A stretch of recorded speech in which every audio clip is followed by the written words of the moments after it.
Pictures now at Kyiv, that is the capital of Ukraine. Government officials there declared martial law across the country last night.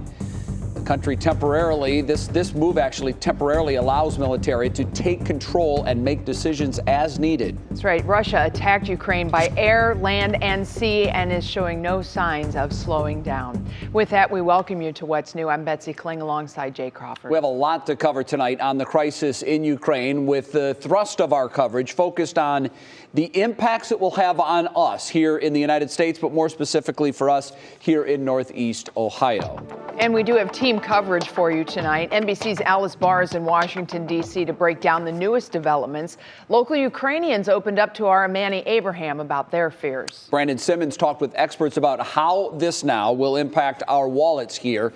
And Sarah Shookman details the long-standing history between Ukraine and Russia. But before we get to all of that, we need to get you up to date on what's happening with the winter storm that is moving in. Peyton, ice is the big concern as we head through the night. Yeah, and that's another reason as to why this winter weather advisory is in place this evening all the way through mid-morning tomorrow. It's because we are all going to be dealing with the same impacts here. We've got a mixed bag of precipitation that's going to move in. It's actually going to tumble in here within the next couple of hours, stay with us overnight. And then we actually see some lingering snow beyond that early tomorrow morning. And then we start to approach the clearing trend that will happen tomorrow afternoon into the evening. But where do you find yourself in the idea of what is happening with various precipitation types? Well, the farther north you are, the more likely you are to see snow and sleet. Centralized areas, icy mix, and a little bit farther south, icy mix and rain. But the thing here is impacts remain the same. Travel on the roadways is going to be hard hit. Tomorrow, temperatures are going to be sub-freezing. Things are going to be slick. So travel, allowing for extra time on the roadways, is going to be a given here. Air travel, potential for some school closings here as well. And then power outages, also the potential with that icy mix. Ice accretion always weighing down power lines, tree limbs. We'll obviously keep you posted and break down a little bit more coming up in just a few. Jay. All right, Peyton, thanks. We look forward to that. Now on to our big story this hour. The world is watching the reality of war in Europe after Russian President Vladimir Putin launched a large-scale attack on Ukraine last night. Images of devastation and injuries from airstrikes are now emerging as some Ukrainians have decided to flee the country. President Biden is having emergency meetings with global leaders, and this afternoon, President Biden announced more sanctions against the country of Russia, this in an effort to deter more aggression. NBC's Alice Barr reports from Washington. War has arrived in Ukraine. Russia launching a broad invasion by land and air, bombarding major cities across the country, including the capital of Kyiv. World leaders united in outrage against Russian President Vladimir Putin's attack on a sovereign country. President Biden addressing the nation. Putin is the aggressor. Putin chose this war, and now he and his country will bear the consequences. Amid reports of casualties, Ukrainian civilians taking shelter underground or racing to evacuate. So many terrified and tearful. To see this happening to the country is just devastating. I just can't believe someone could be so evil.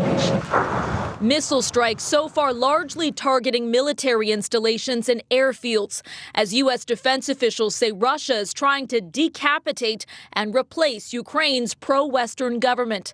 President Biden meeting with his national security advisors and top allies in the G7, coordinating harsh new sanctions aimed at crushing the Russian economy.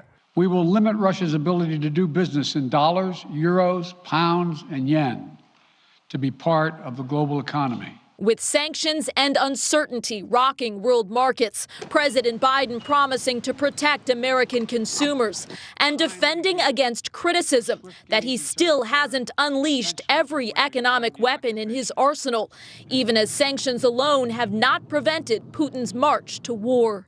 This is going to take time. It's not going to occur. He's going to say, oh my God, these sanctions are coming, I'm going to stand down.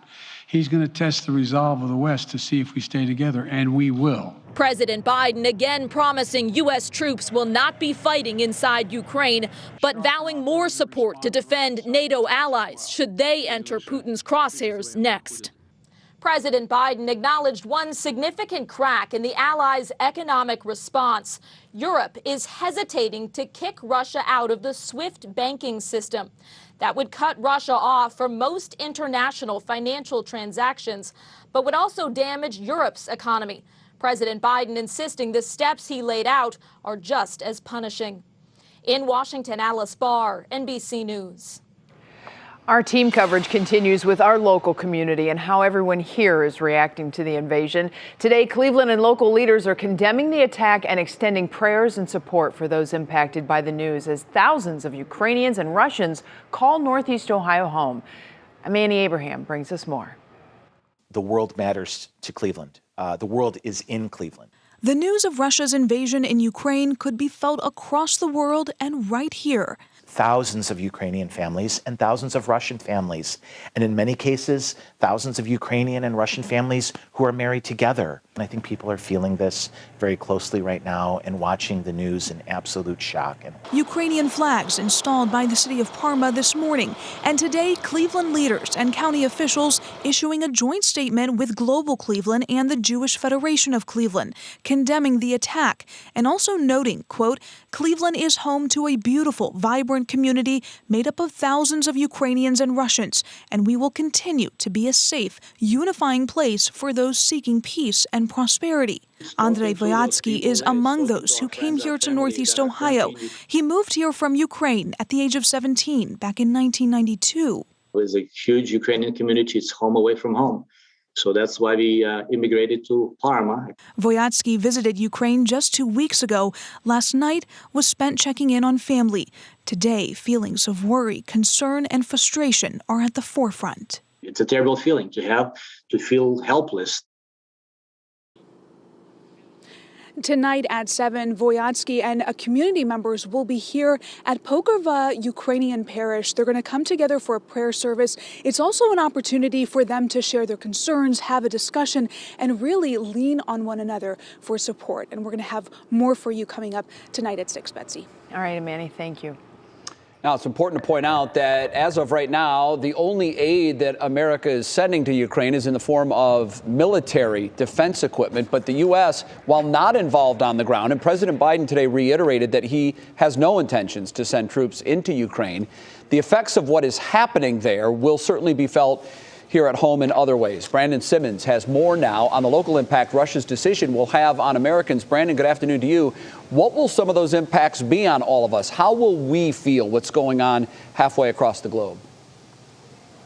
Hi, Jay. Yeah, there will be a few different things. We're not on the front lines of war, but you're right. We're all part of the same global economy. So the significant attack on Ukraine by Russia will have a trickle-down effect to the rest of us. Now, the first place we'll see an impact, of course, is at the gas pump. Now, that's a place where we've already seen some increases. Russia is still a huge supplier of oil to Europe, and right now, globally, we're seeing demand outweigh supply. Now, this uncertainty during a Russia-Ukraine war exacerbates the situation. Now, uncertainty also has an impact on the stock market. We saw the markets drop earlier today by more than 800 points before eventually rebounding and ending up in the green. Now, we'll likely see that volatility continue. Now, all of this is on top of inflation that we've already been experiencing.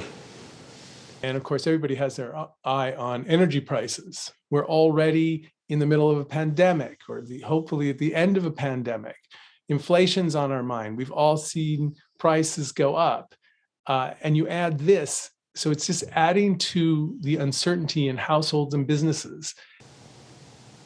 Now, another major concern is increased cyber attacks. Russian hackers were found to be behind some major attacks last year on an American oil distribution company and JBS, which is one of the world's largest meat processors. Now, the Department of Homeland Security is already warning every business to be on alert. Now, this is what we're seeing immediately, Jay. It's impossible to know what the medium and long-term effects we may see come out of this, but we'll hear a couple predictions, including where gas prices are going to be headed, coming up on 3 News at 6. Yeah, I think we all have a feeling where that is going. It was interesting watching the markets today. All 3 indices were down, and they were in negative territory, very big. And then after President Biden made his comments, and they were firm and they were very tough on what might happen to Russia, you saw all of those indices turn around. In fact, the NASDAQ closing up 3+ percentage points. That is a huge gain on that market. Brandon, thanks. So to understand where things stand tonight, we'd like to offer you some context to the relationship between Russia and Ukraine. Sarah Schuckman gives us the Cliff's Notes on a long, violent history and what changed today. Ukraine declared its independence in 1991 with the fall of the Soviet Union, but its history goes back centuries. There's a lot of history there. Former professor and Army Colonel Dr. Stephen Olowich. I really do believe we need to step back and be very mature and rational and face the realpolitik that we're in right now. And how did we get here? Ukraine has had centuries of changing borders through war over land and power, coming under Moscow's rule in the late 18th century, then facing a territorial tug-of-war following World War I when Poland took back most of Ukraine, only to be returned to Soviet control in World War II. As the Soviet Union began to dissolve in the early 1990s, nearly 85% of Ukrainians voted for independence and got their wish.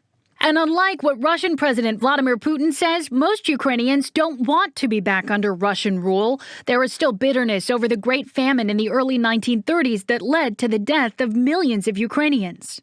Ukrainians cannot forget because it's part of their family histories as well as the national history. Case Western History Chair Ken Ledford says since Russia's invasion and annexation of the Crimean Peninsula in 2014, Ukraine's efforts towards democracy and NATO membership have been supported by the U.S. and European Union. Ukraine, having been a questionable democracy, has taken significant strides since 2014 to become a real democracy. President Biden said the world would change if Russia invaded Ukraine. Today, a sense of stability is shaken. Going forward, we have to think about things differently, not only with Russia and Ukraine or Russia and the Baltics, but with other powers that have border grievances with bordering countries. Sarah Schuckman, 3 News. As you can imagine, there are constant updates coming into us about the attacks, and you can find up-to-the-minute information and reaction on our website, WKYC.com. Well, changing directions now, looking forward, the auto show is coming back, and it opens tomorrow. After a pandemic hiatus, we'll have a preview of it coming up. And Instagone, we'll tell you the celebrity who deleted his Instagram account again. That's next in Pop Break. And all's calm on the CSU cam this evening, but boy, things are going to be changing for us quickly, Paige. Oh yeah, winter weather is officially back across Northeast Ohio. If you were sick of the cold, well, we add the addition of some snow, maybe some sleet, maybe some ice, maybe some rain. We'll time it all out, Betsy and I coming back after the break for you. But we hang in the 30s. That icy mix starts to move in here within the next couple of hours.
Welcome back to What's New. Let's talk about some good news. The Cleveland Auto Show is making its return to the IX Center.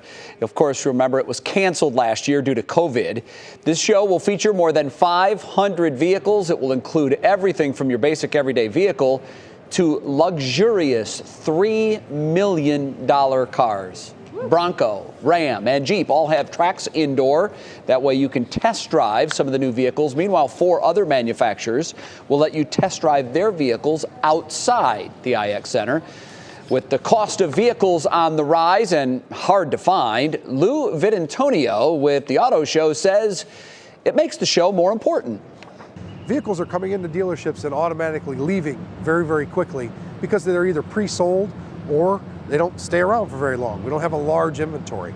So having them here is an opportunity for people to see them before they ultimately make that purchase. The 2020 Auto Show at the IX Center starts tomorrow. It runs through March 6th.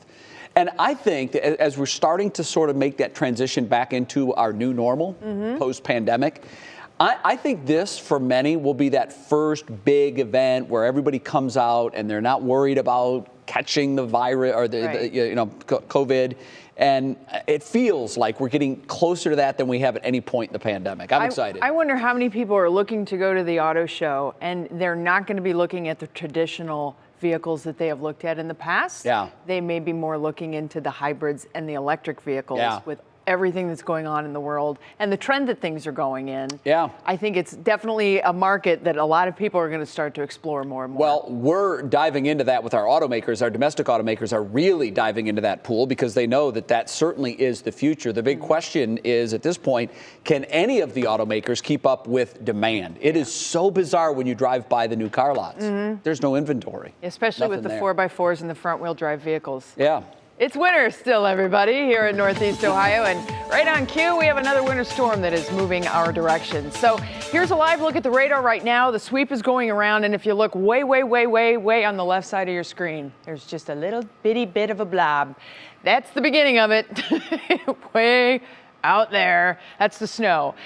There's more where that came from, though. There's a lot more, actually. That is just the leading edge of the snow that will start to move in here over the next couple of hours. Look at this ice mix that is coming right through Indianapolis. This comes up over Dayton and right into our area as we go through the night tonight. And then you can also see rain. We have a temperature setup that's going to be very complicated, not only at the surface, but aloft. And when we start to throw temperatures of all ranges here, at varying heights into the mix, it really makes for a complicated forecast. One thing we do know, our wind will point toward low pressure. So we have a northeast wind. That's going to lock the cold air right along the lakeshore. We'll have a little bit warmer air farther south as you get away from that lake. So it's pulling in cold air, and then you throw in the moisture that's riding over top of it and the warmer air aloft. It's all going to cross over here in Northeast Ohio. So as we go through your National Designer hour-by-hour forecast, I'm going to keep stopping in here every couple hours. By 8 p.m., we should be into it. We'll have snow coming down around greater Cleveland. The icy mix is going to be moving in areas farther south, probably south of 224 and 76.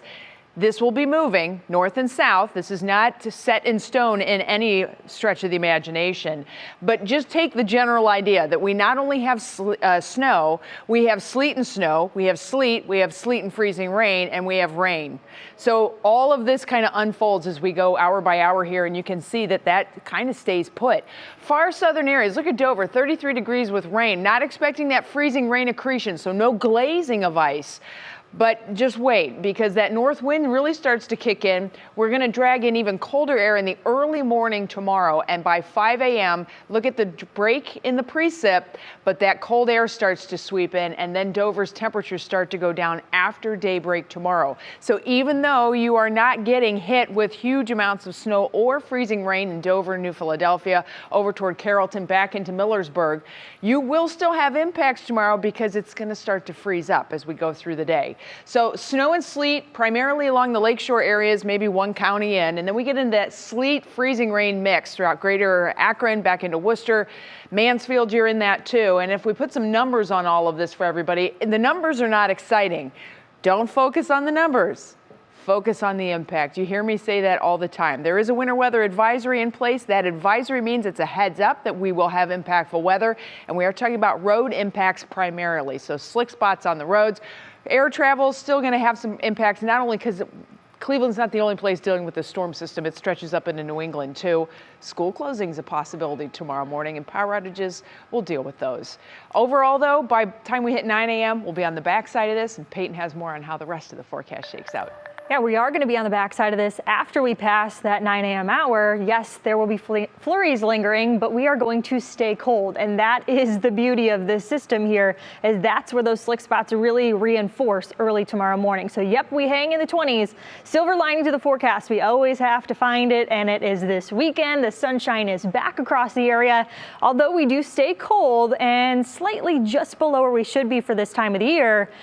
The sunshine is going to be with us, so we can take a breath, we can get out, maybe get some steps in outside, and put what we're going to experience tonight and early tomorrow morning behind us. Union Home Mortgage extended forecast here. We hang in the 30s through this weekend, spills over into the beginning of the work week, but hey, we've got a 40-degree day ahead, and that happens on Tuesday, and then we're really not too far from 40 as we head into the middle of the week, and then we get another snow chance here by Thursday.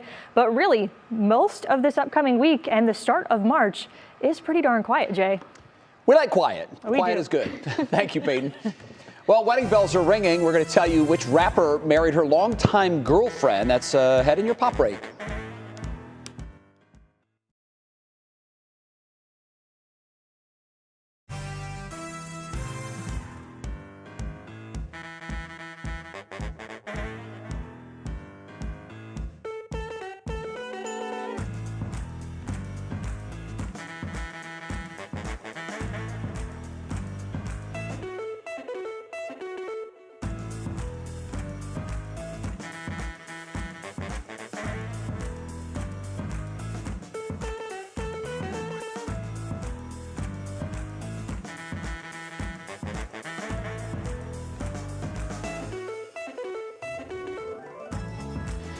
Hey Matt, we are talking about Pete Davidson deleting his Instagram today. Kanye is a bully.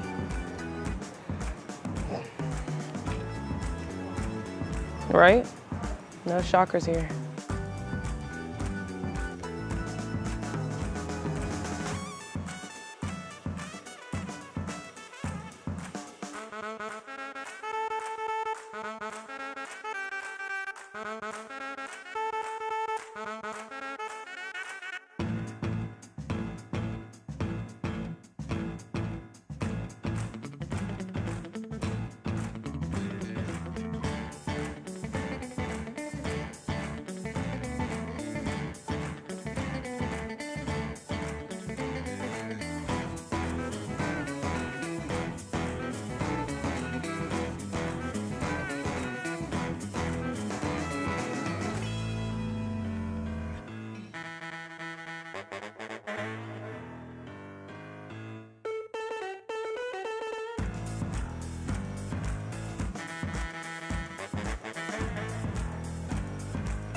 Well, the trio of Kanye, Kim, and Pete Davidson is kind of like the gift that just keeps giving. Yep. Another day, another dramatic headline.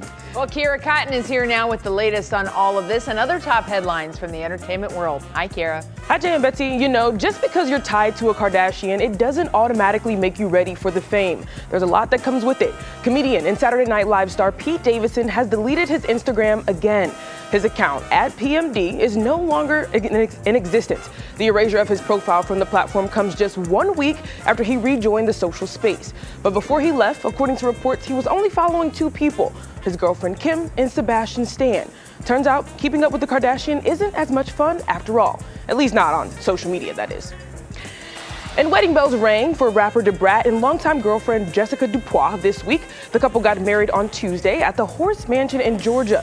The couple said the date was special to them because it signifies angel numbers and it is also reminiscent of twin flames. In front of 100 people, the couple said "I do" in flowing gowns. Their wedding will appear on the upcoming season of Brat Loves Judy on WE TV, set to premiere this June. And the entertainment industry is gearing up for award season, and the iHeartRadio Music Awards have found their host, and I must say, he's pretty cool. The radio streaming platform announced this morning that LL Cool J would host and perform at the award show next month. According to LL, he has a special performance planned, and viewers can expect surprises throughout the night. The show celebrates the most played artists and songs on iHeartRadio stations and in the app in 2021. The iHeartRadio Music Awards will air live on March 22nd. Now, in addition to the surprises that LL has planned for the show, Jennifer Lopez will also be honored. She'll receive the iHeartRadio Icon Award for her impact on pop culture, longevity, and continued relevance as a touring and radio force. Jay and Betsy. Very cool. I think the selection of LL, it's a throwback. It's old school, but I like it. You can't go wrong. You can't go wrong. All right. Thanks so much, Kira. Good day. Coming up next for us at 5:30, a winter weather advisory is in effect for all of Northeast Ohio tonight. How much snow will be coming down? How much ice? And how will it impact your morning commute? And tracked by an AirTag, why Ohio's laws may not go far enough to protect victims from stalkers using advanced technology. But first, our team coverage on the crisis in Ukraine continues. A child psychologist weighs in on how to talk to your kids about what's going on.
And now, live from WKYC Studios, this is What's New. All right, let's get you caught up on three things you need to know here at 5:30. After weeks of Russian troops building on the Ukrainian border, the full-scale invasion is now underway. Russia launching a broad invasion by air, land, and even sea last night, bombarding major cities across the country, including the capital city of Kyiv. Amid reports of casualties, Ukrainian civilians have taken shelter or, in fact, in many cases, raced to evacuate the country, with many heading to Poland. missile strikes, so far largely targeting military installations like command and control centers there.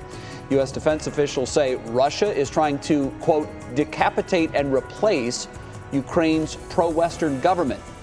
President Biden announced a new list of sanctions this afternoon. He's also meeting with his national security advisors and top allies in the G7. They're coordinating sanctions in an effort to put a financial squeeze on the Russian economy.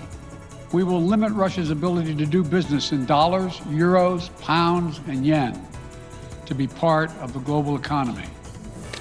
President Biden promising again that U.S. troops will not be fighting inside Ukraine. He did, however, say they will be sent to defend NATO allies in the region. Meanwhile, here at home, we do have a winter weather advisory to talk about. We're keeping an eye on the left side of your screen. There you see the snow that's starting to creep over the I-75 corridor, but there's plenty more where that came from.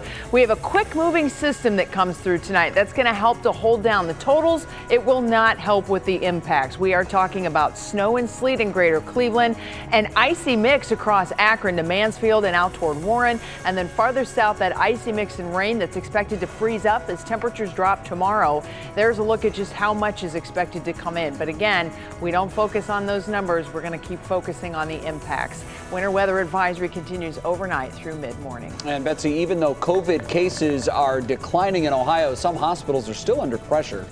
Today, the Ohio Department of Health Director, Dr. Bruce Vanderhoff, announced that a FEMA medical response team was approved to help Akron. He did not say when they would arrive or what their specialties would be. It is worth noting hospitalizations statewide are down from 6,800 just 7 weeks ago to 1,200 today. They're at the lowest levels we have seen since August of 2021.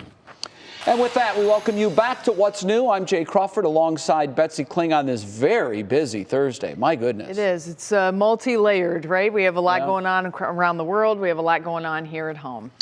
Well, we'll try to keep you up to date on all of it and tell you how it impacts us here in Northeast Ohio. Meantime, on a positive note, we are now just 24 days from the start of spring. And to get you ready, we've been showing you beautiful springtime pictures submitted from our viewers. This one comes to us from Ginger Pittich. It is on the beautiful lake in Aurora. We want to see your beautiful spring photos. If you have them, we'd love to share them with our viewers. Go to our 3 What's New Facebook page and share away. And that puts me in the spring mood, Bets. It should. Start to think about the warmer weather, the boating season coming upon us. Fish are starting to bite. It's all good. We're getting there. We're getting there. It is. All right, let's get to our top talker now. We're going to be talking about explaining Russia's invasion of Ukraine to your children, young or old. It is a challenging process, of course. And as parents, you know, you may not be directly talking to your kids, but I guarantee they're hearing about what is going on halfway around the world. And some may not even know where in the world Ukraine is, or the politics of why Russia would choose to attack unprovoked. We spoke today with Dr. Laura Jarek, pediatric psychologist for Akron Children's Hospital. She shared some advice on how we broach these subjects with young kids. Is plan ahead for yourself and whoever is with you, partner, other adults, whoever's going to be talking. Be thoughtful, plan ahead. Don't just sit down spontaneously because usually you have so much emotion yourself. You want to keep your emotion in check. And that's super important to kids of all ages because whether or not they get the gravity of what's happening, they're watching you, and they're watching the tone and, kids better than anything. Dr. Jarek says if adults start feeling stressed, it's okay to take a break from what's going on. And I have found myself in times of real strife, early in the pandemic, now, times of war, when the world is unsettled, that if you immerse yourself in that coverage for hours at a time, it is good to step away, take a break, and realize that everything is turmoil there, but in your world and your immediate cocoon, things are okay. And it's a good reminder for kids, too. We're okay for now. No problems here. And there's a lot of people who think, well, I don't have the news on at home when my kids are around, so they don't know anything about this. They do. They go to school. Sure. This is a historic time. Of course this is going to come up in school. Their friends know about it. And 6 degrees of separation with kids. Somebody knows somebody who knows somebody who's directly impacted. Sure. And I think the big thing here is to kind of reinforce that bully idea. And that was a key thing, I think, of how all of this has been phrased out to the American people and to the other parts of the world, is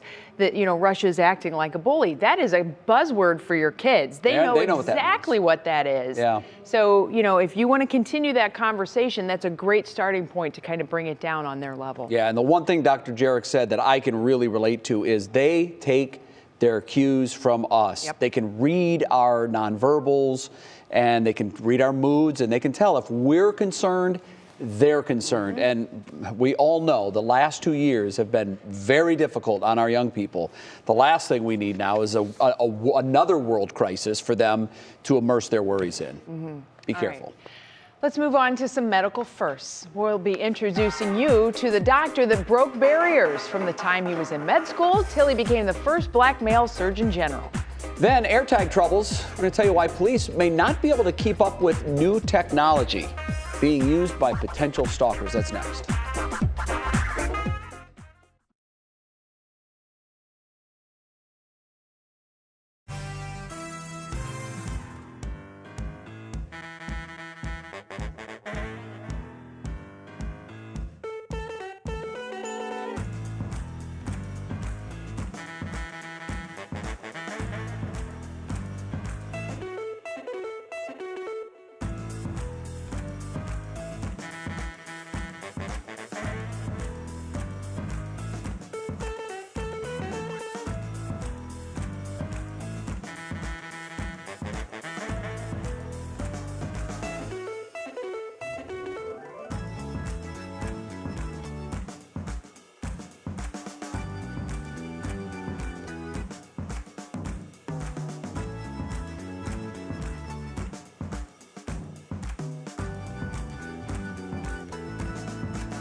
Well, when you're talking winter weather, you have to talk temperatures, not just temperatures at the surface, but we got to go above the surface too. But the surface temperatures are really what will set up the impacts for us for tomorrow. And I can't help but notice this line. You can kind of see where all the wind streamers are coming together here. That line, I think, is going to end up being our line that determines where we have a sleet snow mix and where we have a sleet freezing rain mix. Pretty interesting scenario setting up. But as of right now, we're still in the 20s along the lakeshore. I don't see that changing because that northeast wind is coming in off the refrigerator of, ice-covered Lake Erie. Farther south, we're still sitting close to 40 degrees. I don't think you're going to have to worry about anything as far as freezing rain goes for quite a while in tropical Dover. Meanwhile, the snow mode of the radar is clear, but it's really coming in quick, isn't it? That little blip that was there on the western horizon in the map is certainly starting to get a little bit bigger. And of course, you can kind of see the entirety of this storm system as it's coming in. It's relatively small and it's moving pretty quick. That should help to lower the overall accumulations, but it's still going to be a hard hit in the overnight hours, and you can see where that mix sets up. Let's go hour by hour in your National Design Mart outlook. 8 p.m. Now we have the snow and the freezing rain and the rain moving into northeast Ohio.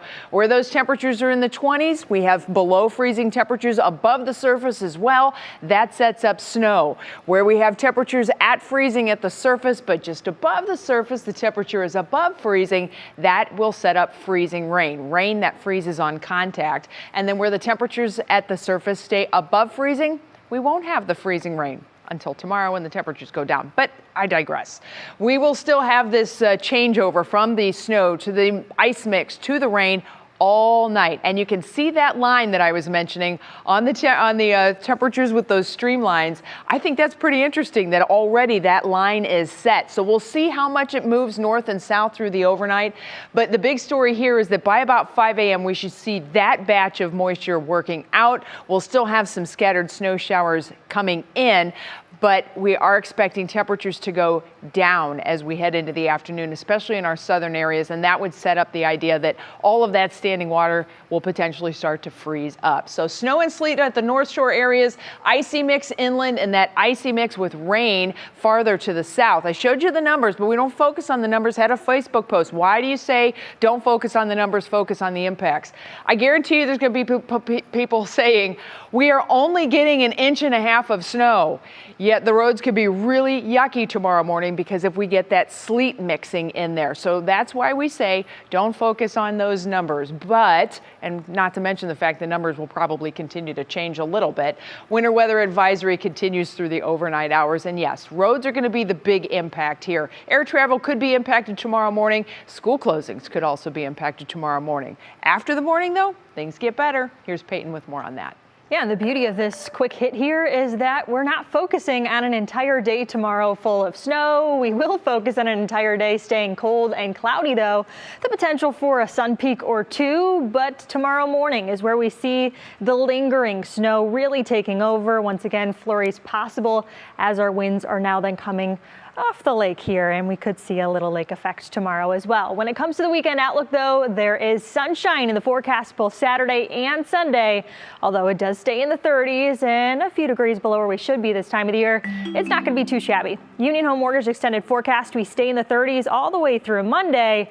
We're back in the 40s, though, for Tuesday. We drop it ever so slightly for Wednesday, and then another snow chance by Thursday. It's on the slimmer side right now, and overall, this entire week, the 7-day forecast is pretty darn quiet, Jay, and we talked about this in the last half hour. Quiet is good this time of the year. Honestly, I feel like every week here, Thursday and Friday, we've had another push of winter weather. We will take it. Yes, Peyton, we will. thank you.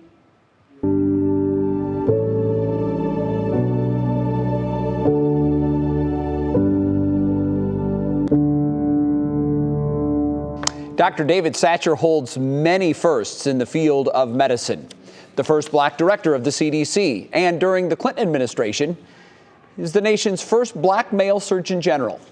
Dr. Satcher is out with a new book. It's called My Quest for Health Equity, and in it, he shares stories from his days in med school here in Cleveland at Case Western Reserve. Here's Danielle Wiggins. A groundbreaking leader in medicine, Dr. David Satcher first witnessed health disparities while growing up in 1940s Alabama. His book details disparity he witnessed too, here in Cleveland, and in one particular case, while on OBGYN rotation at Case Medical School. I noticed that in that particular area, all of the patients that we were, quote, learning on were black women, but I also observed that there were no sheets, like you have to protect the privacy of patients. That inhumane treatment prompted Satcher to walk out and even risk expulsion. But the school's dean saw Satcher's point of view. He agreed that they needed to change the program.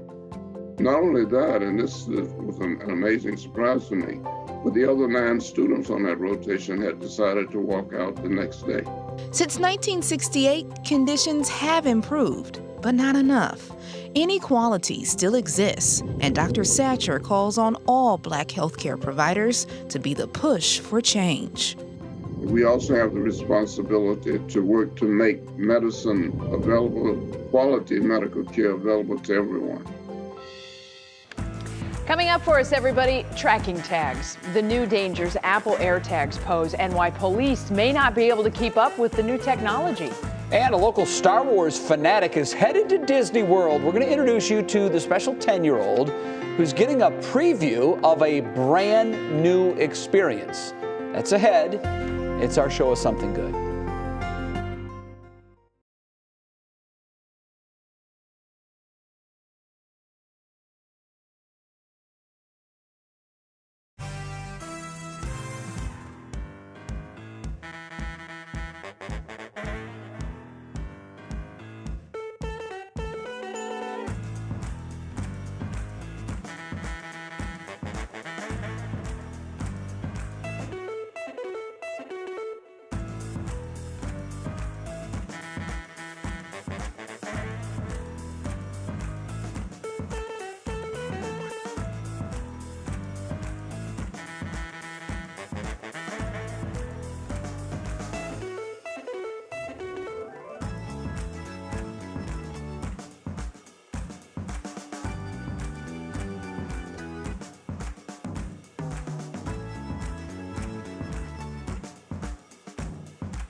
Well, we've all lived it firsthand. Technology certainly has its perks, but we know it comes with some cons, too. Apple AirTags are gaining popularity, but our 3 News Investigates team found these little trackers are being used by stalkers, too. But what we found out raises questions. Whether Ohio's laws and law enforcement are ready to deal with this technology in the wrong hands. A sound or a jaw-dropping notification. A mystery AirTag is tracking your location. I was so scared. I was so, I can't even describe. I was speechless. Carmel Triplett suspected right away that her ex-boyfriend was behind it. She drove straight to the Akron Police Department. It's under here somewhere. Where she and 2 officers searched her car. Found it. Got it? Yep. Stuck under her bumper with a magnet. It was up under here.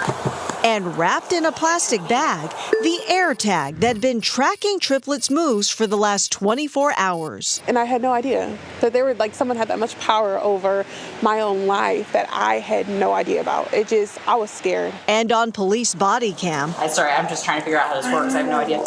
Do you know how these AirTags work? Officers don't even know what to do with it.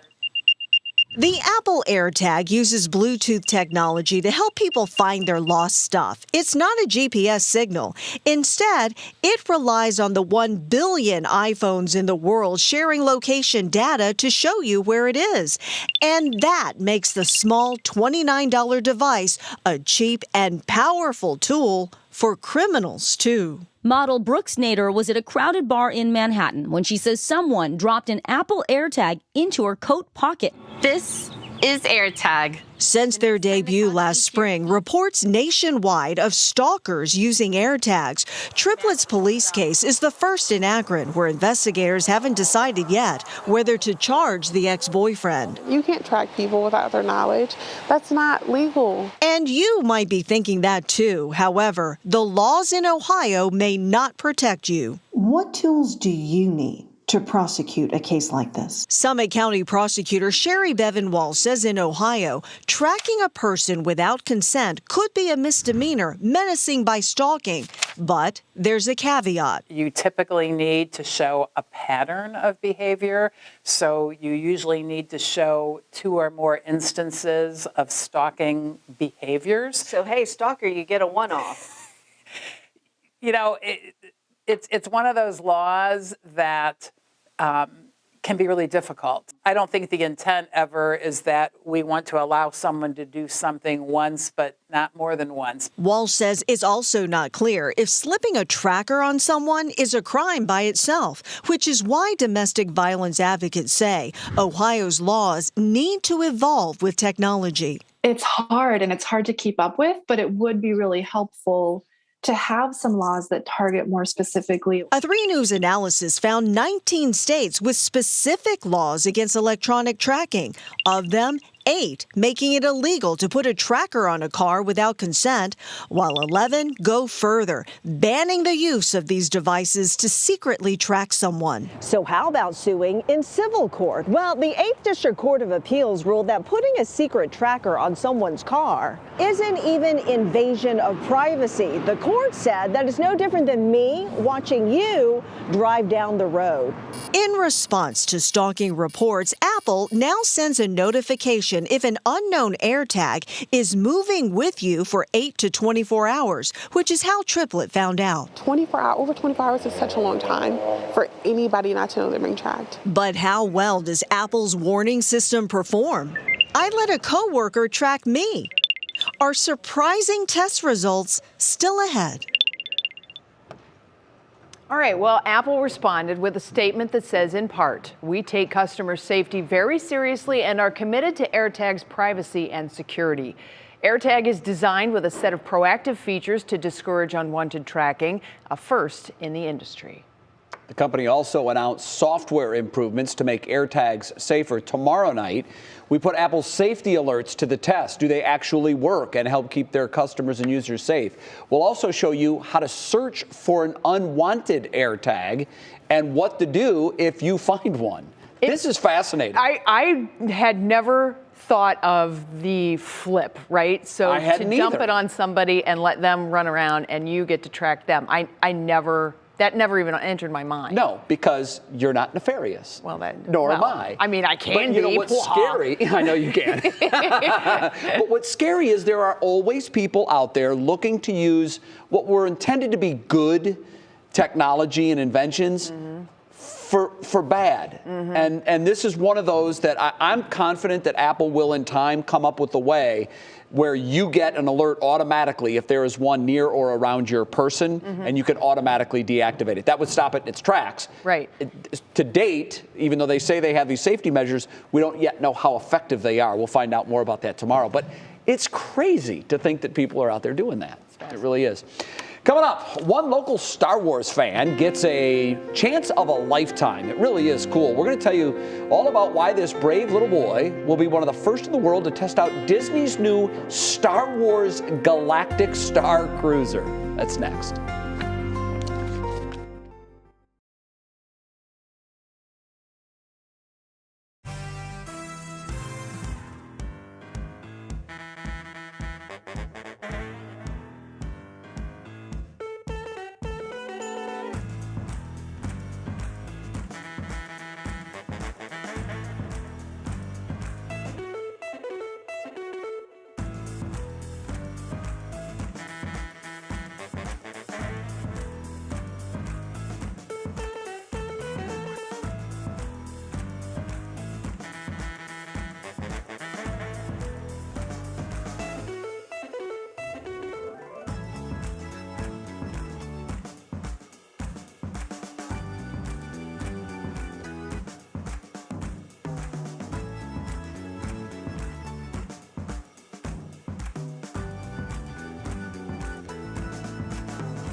Al, how are you? Testing one. Good evening. Thanks for being with us.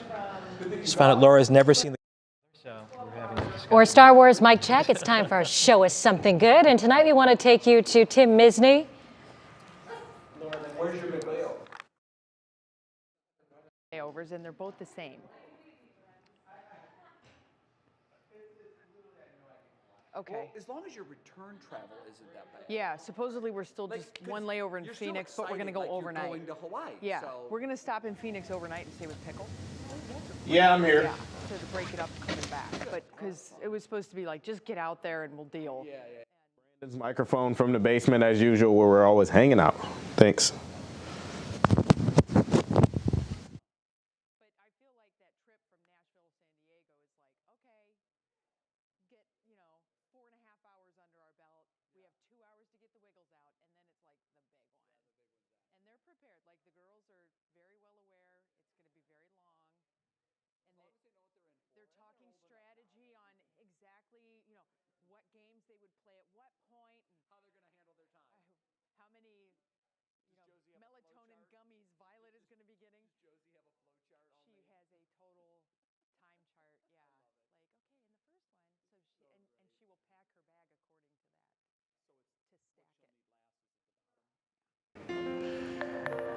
Well, we wrap up this edition of What's New with our Show Us Something Good. And tonight, we want to introduce you to Jay Pabley. He's a 10-year-old boy from Shaker Heights, and he is one of 21 kids in the entire world, Bets, testing out the newest Disney World experience, Star Wars, the Galactic Star Cruiser. And it is quite the experience. Jay gets to spend 2 nights on the ship that is decked out like a real spaceship, and he also gets to meet Star Wars characters. Stop it! I know, right? This totally blows away the bibbidi bobbidi salon or whatever that thing is. Bibbidi bobbidi boop. This is all thanks to Make-A-Wish Ohio. Jay has been using all his superpowers to fight leukemia. Go Jay! And he just celebrated his 3-year anniversary of being chemo-free this week. While under treatment, Star Wars was his comfort. Oh my gosh, it'd be fun to sit and talk to him. When Jay was going through leukemia and he was in the hospital, he couldn't really do a whole lot, right? And so one of the things we did a lot of is we watched the Star Wars series, like the prequels, and then we watched the original movies, and then we watched the other stuff as he got older. And then Jay got into it on his own, like started watching the Clone Wars. Like, you love the Clone Wars, right? Like Rex is one of your favorites. Rex is the best, honestly. Well, Jay and his parents have even started a company called Better Than Good Protein Puffs, healthy snack foods for kids just like Jay going through different treatments. Jay and his family board for the spaceship today, and we say bon voyage and have the time of your life. That is so cool. Well, thank you all for watching this afternoon. 3 News at 6 with Russ and Laura starts right now. Now at 6, Ukraine under attack. This is a brutal act of war. Sirens, wailing, and explosions heard in major cities. Ukraine's president declares martial law as the U.S. unleashes new sanctions to punish the Kremlin. Putin is the aggressor. Putin chose this war, and now he and his country will bear the consequences. While vowing support and reassuring NATO allies, we'll examine the impact on Ukrainian Americans living in Northeast Ohio. You just pray, and I hope that everybody alive. As Russia's war against Ukraine continues. Live from WKYC Studios, this is 3 News at 6 with Russ Mitchell and Laura Queso. And good evening. Thanks for being with us. Tonight, the Russian army continues its assault on Ukraine with attacks from multiple fronts escalating dramatically. Russian forces bombing Ukrainian cities from land, air, and sea on all sides. We know at least 57 people are dead in what Ukraine is calling full-scale war. We have team coverage this evening on the invasion and how it affects the Ukrainian population living right here in Northeast Ohio. Plus, what it means to your wallet, and we'll take a look at the history behind this conflict. But we begin with a winter storm. It's knocking on our doorstep tonight. And Chief Meteorologist Betsy Kling, of course, is here with an update on what could be, Betsy, a messy night for us. Yeah, and speaking of knocking on our doorstep, I mean, it is literally just to our west right now. Snow being reported in the I-75 corridor, an icy mix down toward the Dayton area. This is all spreading our way. And when I expand the picture, you can see there's a